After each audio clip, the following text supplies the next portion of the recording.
we wish the tribunals to play an effective role. Thank you, Vikas. Thank you, sir.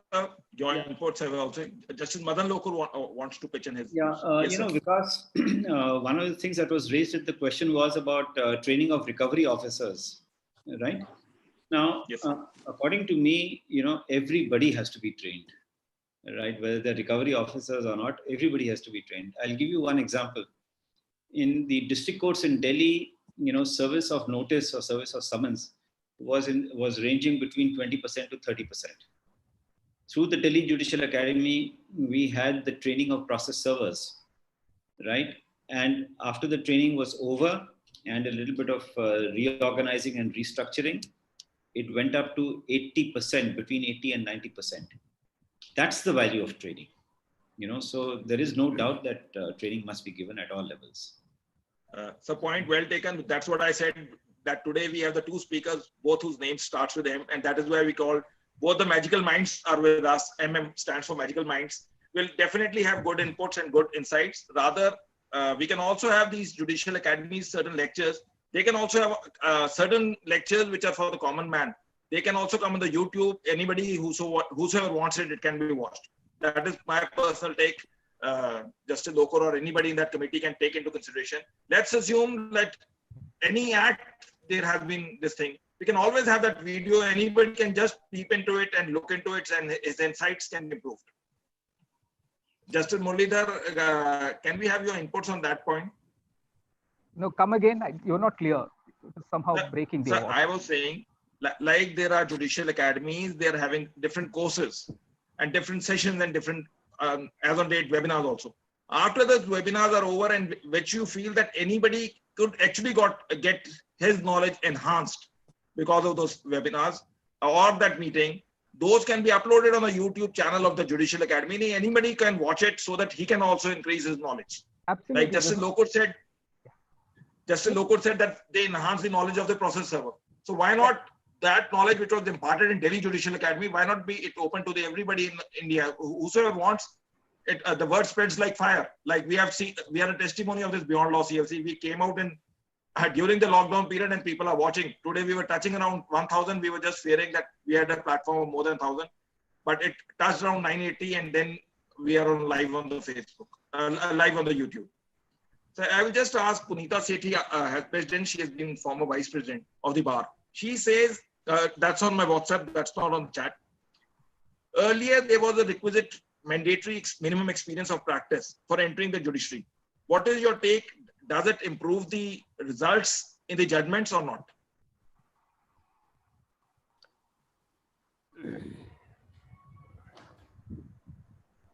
Hello?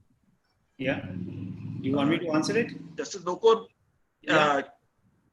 Justice Muralidhar, are you able to hear me? Yeah, sure. Let Justice Lokur go first. I'll come after that. Okay, yes, my view is that there should be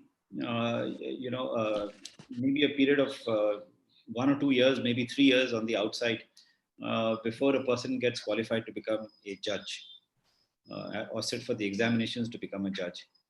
You see, today what is happening is in many places, a person does law, does not enter into a courtroom, just studies and passes the judicial services examination and becomes a judge without having any practical experience. I think that practical experience is necessary. That is my view before induction into the judiciary. Yeah, Justice Muralidhar?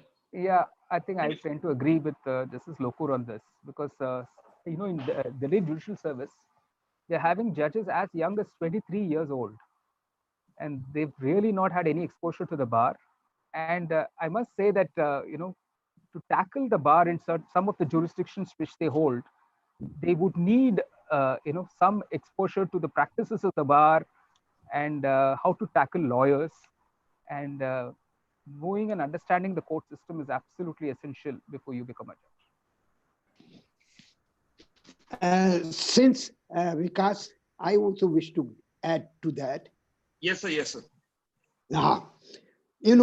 There can be two opinions that the exposure of the bar, maybe short 2-3 years exposure, would do good before they may assume the role of a judge.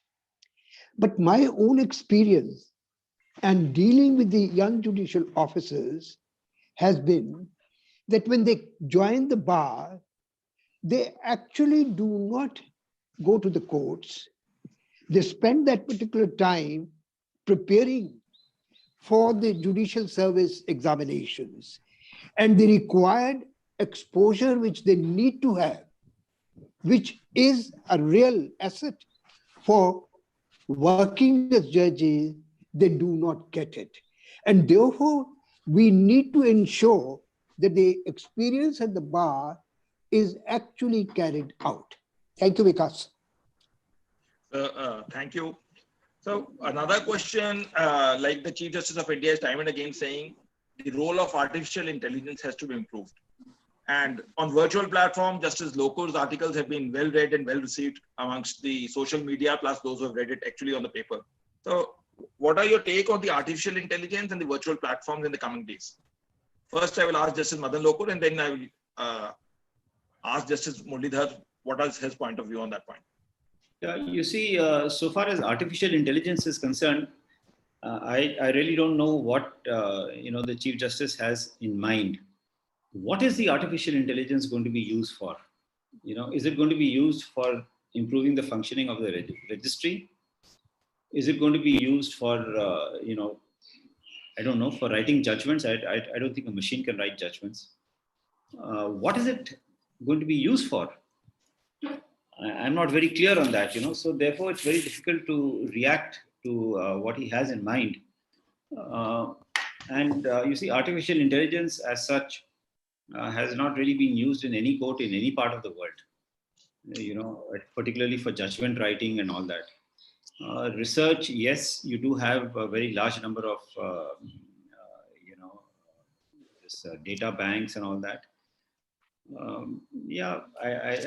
Frankly, I don't know what he has in mind, so it's very difficult for me to comment on that. The artificial intelligence, as Justice Lokur is saying, for the purposes of searching law, etc., yes, definitely the time when we entered the profession was entirely different of searching law on the books, etc. With the help of the aids and the tools, etc., it has become easy. I will just ask Justice Muralidhar, what is his take on the artificial intelligence and how do we go ahead? Yeah, you see, I think I'd agree with Justice Lokur. While this term artificial intelligence itself requires further elucidation. For instance, an algorithm which analyzes data is also a form of artificial intelligence. So if you're looking at a data bank and asking the question, how many Section 302 cases are pending in this court where a prisoner is in jail for more than 5 years, that kind of a question, if you get an answer immediately, well, that's one use of this algorithm. So what use we put it to is going to be the most critical thing. And I think studies abroad have shown that there are limitations to use of artificial intelligence. For instance, when they had to find out in a particular court in the US, how many people had jumped bail and had not reported back after the expiry of the bail term, the artificial intelligence actually made a mistake. Let's say there were 2 Ramesh Kumars. It went and picked up the wrong Ramesh Kumar. And the man had actually served his entire sentence and had been employed somewhere usefully. And because of this mistake of artificial intelligence, they went and picked him up again and again put him back into jail. So there can be serious errors of artificial intelligence if we are not absolutely sure of its working and the kind of data we feed. Like, look at the other systems we have around us. There are so many errors of the computer, the wrong spelling, the wrong date of birth, the wrong parentage, even your voter identity cards. These are all supposed to be computer enabled systems which are supposed to be helping people to easily identify and take decisions. Even here we have numerous problems. So I think we are still at a very nascent stage.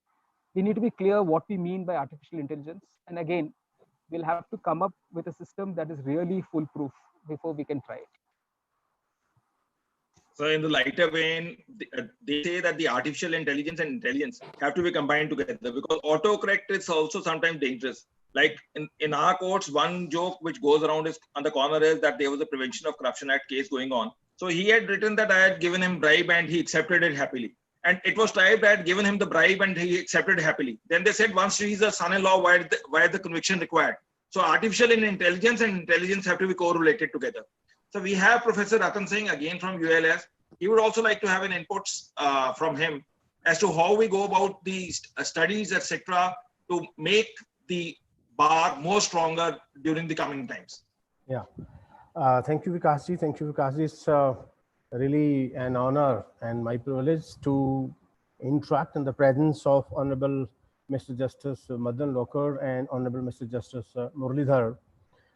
So being a student of law in the university, what I feel is that when you talk about bar, you talk about training, you talk about judicial education or the legal education. What I feel is there are the different wings and different parameters, like the different duties on the legal education institutions, and then the duty shifted to the judicial institutions like judicial academies. And once the judicial academies, they train the student in such a way, then once they go in the field, they learn accordingly. So it means the one parameter where we are to give and impart legal education are the legal educational institutions, then judicial academies, and then the real profession. And that too, Bar Council have to play the role in such a way that the subject which they are introducing right in the curriculum of this for the students and for the different educational institutions, probably these should be of the subjects which are latest, which are really touching to the practical orientations. And being here in the University Institute of Legal Studies, as Professor Shruti has already referred, that we are training the students and in such a way that they are drafting not only the pleadings, right, we are training them to draft the legislations also. So nowadays, the students coming after the +2 and they join the profession for 5 years, and for the 5 years they are trained so that immediately after completing their degree of 5 years, they start the practice and well aware about the technicalities. And I suppose the 5-year course and the institutions nowadays, like our institution or the national law universities, they are doing very good. And probably the roadmap and the suggestions which Lordships has given, probably these need to be taken care of in future too also. Thank you, Vikasji. Thank you, sir. So Mr. Saurabh Khurana, who has been the former secretary of the bar, he says that the scanned files at one point of time were being easily available for anybody. So right now we are only having files, let's assume what the petitioner has filed. The entire file, just the, like the judges have the written statement, the application along with pagination. During this time of social distancing, why don't we make it more accessible and at least the ordinary cases, let's assume the urgent filing is having some difficulties. This is what messages I have received. We are having difficulties over the urgent filings. The ordinary files, the lawyers generally have the hard copies with them. The soft copies can be made available to them. And at least we can move some way forward. What is your take on that to both the judges I'm asking? Yeah, I think we can certainly look at ordinary filing just so that the lawyers are not, feeling that they're underutilized and they're not usefully engaging themselves. So I think the ordinary filing through an e-filing process can be looked at.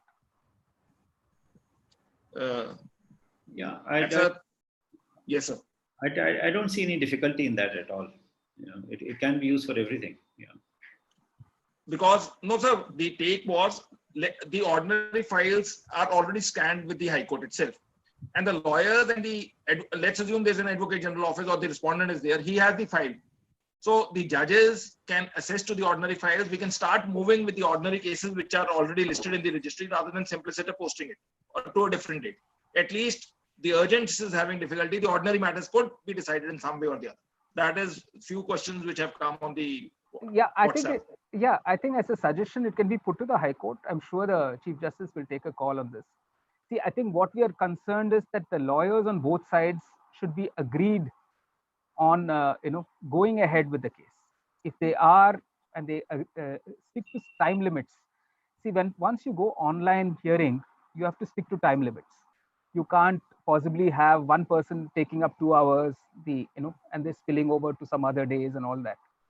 An online hearing will require the discipline of, like Justice Lokur pointed out, written submissions followed by submissions, and that both sides agree to stick to time limits. So again, we could try it out as an experiment. Let the request be made to the Chief Justice. I'm sure it will be considered. So I suppose the president of the bar is also, should be also on the platform, because we personally feel that it is better to try and fail rather than failing to try. And if we continue to do something, there will be some positive signs for the betterment of this. So, Yes. yeah. That is the only take. So we are at 1:05 and 1:15. We were going to conclude. Questions which have not been able to be taken up. We are sorry to everyone, though the participation was huge on the WhatsApp as well as on the chat box. We are sorry we are running short of time. But before we go, I will just ask Justice Lokur to give his inputs on the fact that how do we go look forward on the virtual platforms? How do we look forward to streamline the systems during these times? Let's assume we come over this pandemic and we have to be prepared for what has happened during these times. Yeah, well, I agree with what Justice Muralidhar had said, that, there should be a dialogue between the lawyers and the court, right, on what are the problems that are being faced. E-filing may be easy, may not be easy. There may be some glitches, there may not be some glitches. Some improvements can certainly be made. There's always room for improvement. So I think that dialogue must take place. I mean, we just can't go ahead and say कि हाँ ठीक है हम कर रहे हैं तो बाद में देखेंगे. बाद में देखेंगे means when the बाद में come. So I think the move has to start now. Okay, and sure, I think programs like this that you have organized, Vikas, where there can be a sharing of views, that by itself will initiate that dialogue. So then, whether it should be an urgent case, not urgent case, whether it should be e-filed or not e-filed, all these things can be taken care of. So I think the dialogue must be there. Have a pilot project. Like I said, you can start off with a pilot project in Chandigarh right now, through the district courts. Maybe you can start that dialogue and have it in the high courts soon after that. But, I mean, the way things are going at the moment, there does not seem to be any plan. At least I'm not aware of any plan. And then suddenly when, on Monday, the lockdown is lifted, nobody will know what to do. We can't have a chaotic situation like that. So I think the time has come to have that dialogue. Yeah, thank you. Justice Muralidhar, what is your take on that? Yeah, one is, see, when it comes to all your recent technologies, the younger lot in the bar are far more conversant with gadgets, with technologies than the senior members are. So it's a sort of a reverse learning process, and we've all been through it. I mean, in our families also, our children and grandchildren are the ones who teach us how to use these gadgets and use the new technologies. So I would urge bar associations at all levels to locate those junior members of the bar who are conversant with technology, who find it easy to handle these systems. And like Justice Lokur was saying, the younger members should be asked to audit that e-filing manual, which is already available. They will give you a feedback. They will tell you, listen, this is how you use it. Peer learning is the best when it comes to this. Any amount of training in an academy will not prepare the lawyer for actually using technology. It can be only peer-to-peer learning. I would therefore urge the bar associations to organize training workshops for lawyers, where the resource persons will be those junior lawyers who are very conversant with these technologies. Even today, we have young lawyers in the Delhi High Court who come up with designing apps for disseminating information on cases, on listings, and all of that. So at each level, whether or the High Court, I'm sure there are enough COVID time, other times to be successful. Instead of everyone having to come to a High Court or come to another place, if the bar can organize, places where even senior members of the law of the bar can come and do the e-filing. The junior members can help the senior members do that. So this is a kind of a reverse learning that has to happen, and it's a wonderful opportunity for the bar where the younger members and the senior members collaborate in taking this forward. Mr. Balram Gupta, probably I have been just received a message from Amar Vivek. He has posted a question to you. Could you repeat? Could you post that question on? That's right. See, the question that Amar Vivek has raised is with regard to the regular admitted cases which are as old as 3 decades as such. How to manage those particular cases and what can be done with regard to dealing with those particular cases. That is what is his basic issue which he has raised in the present situation. Would just Lokur like to go first, and then I can come in later? Yeah, you go ahead. See, I want Mr. Chatridge to be absolutely candid with all of us. Just tell us, because you've had some experience, and even the person who posed the question probably is experienced. When these old matters are listed in any court, how often do lawyers actually turn up? So the point what you have hammered is well taken, but one fact I've always believed is there are certain issues wherein the lawyers from both sides are actually interested to that. Let's assume there is an application. I go a step further. Let's assume a lawyer moves an application which is 20 years old. He moves an application for its early hearing. It clearly shows that there is resolute from that lawyer and the party to go about it. At least some we can go about it where the early hearing of the we can earmark, let's assume of 1985, 1990, the cases are there, and where there's an early hearing application, they clearly show the intent of the party to come and argue that matter. At least those could be there. Because as we say, I was just remembering while we were all going through the chat, what is habit? Habit is derived from the word it, bit, a bit, and habit. So we will have to cultivate a habit of doing work. Lest my saying this thing, I know that I can get into sticky waters once I go back to the courts. They said, now you should argue the matter. You were quite ferociously submitting that they should be allowed people to speak. Yeah, I can only tell you from personal experience of the Delhi High Court, whenever there's been an early hearing application in an old matter, and I just followed the examples of what Justice Lokur and others do. Today and now, please go ahead and argue it right now. So judges are, I mean, at least from my personal experience, we're very happy to do these old matters if both sides agree. Our experience has been that this is the exception and not the rule. In 8 out of the 10 matters, we don't know if the parties are alive. We don't know if the issue is alive. If it's a criminal matter, we really don't know who is around. So there are numerous questions in criminal matters, old criminal matters. We end up appointing amicus curiae because we really don't have information whether the appellant is still available and wants to pursue his matter. So since there are many issues on old matters, I completely take your point. Where there is an early hearing application, there should be no difficulty whatsoever, even in the COVID times. And if lawyers on both sides are ready for that matter to be taken up, and I would encourage lawyers who are ready in old matters to come forward to do it. And I'm sure the High Court will take up those matters. No doubt at all. Vikas, I have just added, my own experience at the bar absolutely goes like Justice Muralidhar has just explained as such.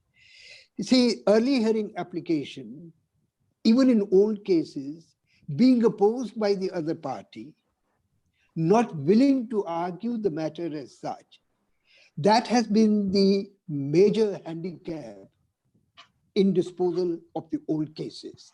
That has been my experience as well. We need to really put a collaborative effort where both the parties agree and those cases should be taken up. Thank you. Professor Gupta, the point has been well taken, but once there is a state counsel, in that case, probably there shouldn't be any hindrance because the state cannot oppose it. He has to be every time ready. As we say, they are the chowkidars of the litigation system. So they have to ensure that they cannot refuse it again. Mr. Chatrat, I think you have to be practical in this. Our experience has been the state council will invariably say, I either don't have the papers or I need instructions, I need some more time. Which is why I'm saying if both sides are ready and willing to go on with the matter, I don't see any difficulty in that happening. So the point is well taken. I remember when Justice Sanjay Kishan Kaul took over in our High Court, he said the sentiment that how the judge is handling the matter immediately flows. If you come to know that this judge will not give the date, 1 or 2 times he will say, and if he ensures it, then people are ready with that. Once you see the list, anything you do, you are always ready in the procedure that way. I understand that it is very easy said than done. Once we actually go to the platform, it's very difficult. Sometimes you're on the legs on the other side. Like that day I was reading the article of Mr. Tushar Mehta. He's saying during the virtual platforms, how do we say that the lawyer is on his legs before the other court when the matter is being taken? So one question I'm just asking, Mr. Sapandhi has posted it. I can unmute Mr. Sapandhi. Mr. Sapan.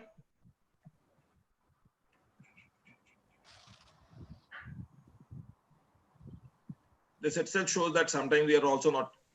He says, Sapandhi says, our filing system should be more accessible to the lawyers. And how do we make it? That's what we were saying. We should have videos so that people are assimilated the way, or not. Let's have a video. Anybody can come live from the High Court. He can give instructions. How do we go about it? Because during these times of e-filing and online filing, there's some mark of difference with this filing system. It's a good suggestion. I think we should take that up. Yeah. Because once we feel that there's some video, somebody, not video in a true sense, anybody who's well versed in the facts, he says this is the point 1, point 2, point 3, it's uploaded on the website. Or even if he's willing to come on this platform also, sir, we will take it with both hands, because everybody is like the way we had the audience, people are going on the YouTube of this platform. All right. So Alka has also posed one question. Alka Chatrat, I'm unmuting her. She can ask the question. And my apologies again to the people whose questions could not be taken because we are running, despite the fact that we want to make the schedule. It's yes, Alka.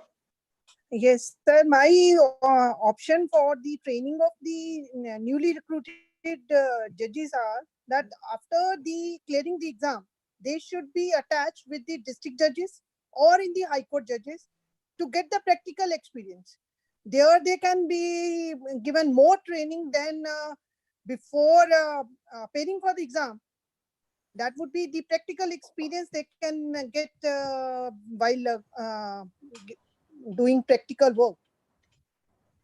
Actually, the Delhi system, this is already being done. We do have trainee judges being attached both to district judges and in batches to High Court judges. In fact, many of them come to the High Courts in 2 or 3 weeks, sometimes even 4 weeks. And even in the district courts, they are attached to district judges, and this is already being done there. Thank you, sir. Vikas, I just add Yes, sir. one Yes, sir. particular observation. You know, the newly selected judicial officers who come to the Judicial Academy for foundation training, there is a pan-India schedule which has been worked out. They say work in the academy for a period of say 6 months, and that period is initially 6 weeks in the academy, and then they go for the court attachments. Come back, again we review, reflect upon their court attachment process and get the feedback, and then we tailor our further schedule to the judicial officers. This process goes on for 1 full year. They are attached with various, say, the forensic science laboratory and other particular institutions which are so very relevant. They are given the practical revenue training. They are taken to the villages where actually all is taught to them. And therefore, we need to have a relook into this particular everything as to how the judicial academies are providing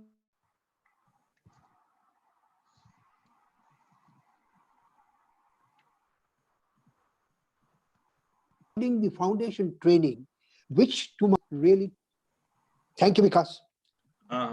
Thank you, sir. So we are already gone beyond the time. It's already 1:14, and we couldn't have called for a better session, a fantastic session. We are all enamored with the knowledge, insights given. And it is one of the rare platforms where we actually could have a dialogue both ways. Otherwise, what was happening was that हमारी बात हमारे पास रहेगी, आपकी बात आपके पास रहेगी. We couldn't move forward. At least we have certain points. We will try to see. I will ask persons to give us suggestions, and whatever suggestions we can give it in consolidated form. If there could be a common platform in the bar, in the High Court itself, where that could be posted out so that we can look forward, resolve the matters, because we are all more the senior advocates bar and the other bar members of where we are the members. We are all taking up the issues, but somehow it has not been resolved in the way it should have been. But an attempt is better than not to attempt it again. And thank you, Justice Lokor. Thank you, Justice Muralidhar. And it was a very, we had always heard good about you, Justice Muralidhar. Justice Madan Lokor, while we had organized one webinar, not a webinar, it's got seeped in the mind so much that we had one workshops for 2 days on GPC. We had insights of Justice Lokor in the Judicial Academy where Professor Balram Gupta is there. We had always heard about Justice Muralidhar, but it is very rare that what you see and what you hear is the same thing. And Justice Muralidhar, I can vouch upon that. We had heard about you that your insights are good, but actually hearing you, it has the resolute and the feeling has got much better. I can vouch upon that, upon the participants actually saying that we are more pleased, we are more happier than we could have thought. Hearing you and having your insights has been a pleasure to us. And over to Professor Ratan Singh to formally give a vote of thanks. Thank you. We are teamed up with ULS for this wonderful session. Thank you, everybody. Stay connected with us. Stay home. Those who want to have next webinar sessions, just connect us on our mobile number or the Facebook page of Beyond Law CLC for the further upsides. Tomorrow we are having Justice Kannan on securitization acts and the facets. And on Friday we are having Justice A.K. Sikri. On Saturday we are having Justice Anil Dave along with Justice Vineet Kothari on Benami Act. So stay connected, enrich yourself, so that once we go before Justice Muralidhar in the court itself or any other judge for that matter, we should feel that we are slightly, the tools of knowledge have got much better and we can place our facts much better. Over to you, Professor Ratan Singh. Thank you, Vikasji. Thank you very much. Honorable Mr. Justice Madan Lokor, Justice S. Muralidhar, very briefly and very nicely, the roadmap which you have prepared as far as the legal forms are concerned, it is really appreciable, and we understand the in-depth technicalities that where our judicial system is failing. Right, Honorable Justice Lokor, he said that we need to exercise the existing resources which we have, like Lok Adalat, mediation, arbitration, or many other e-courts and technology. And that is only the way by which we are to find better administration of justice. Similarly, Lordship Muralidhar, fixed up about the core values as far as better administration of justice. And when he fixed up and discussed about fix up time cycle in order to adjudicate particular cases. And he also appreciated about the role of lawyers as far as the family courts are concerned. Here I feel like to refer one point that when we talk about reforms, judicial reforms, we are right from the inception of the Constitution, we are fighting with this the system of the reforms. Many law commissions, many judgments of honorable courts has come into, but still this process is going on, and I'm very sure the suggestions and the guidelines which both the lordships has given, these will be worth for reforming our judicial system. So I, on behalf of Beyond Law CLC and University Institute of Legal Studies, Punjab University, I thanks to both the lordships, and thanks to Professor Balram Gupta ji, and thanks to all the participants And probably this is a wonderful session. We have the much of the strength and participation. We are all enlightened with the your core discussions over there. Thank you very much, sir. Only one fact before we part with Tanu Bedi, who has been Thank you. acting as an amicus, and she has attended the webinar on the first time, though invariably after giving the formal vote of thanks, we don't allow anybody. But once I read Tanu Bedi, I said that Tanu Bedi's, we will ask her input as an amicus on this platform, how to go about better, on this platform at least. She's amicus for this platform to increase better. Over to you, Tanu. Tanu?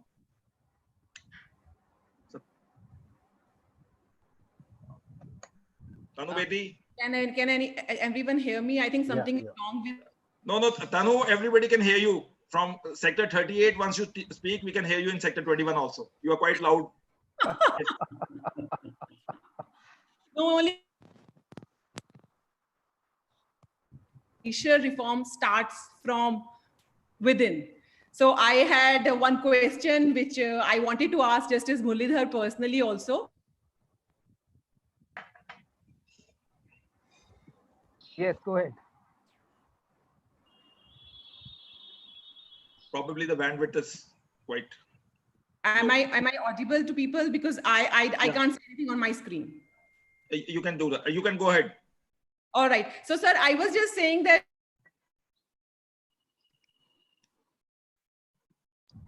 So don't you think so that first of all, we should focus on what is to be a good lawyer, and then we can add to it that what it means to be a good judge, and then how we can dispense justice in a better way? Because we all expect that as a lawyer, we can do whatever we want to, but the moment we sit on the judge, something will happen, some light will come, and we will be away from all our prejudices, and will become super efficient. So I think the real training of judiciary reforms begins when we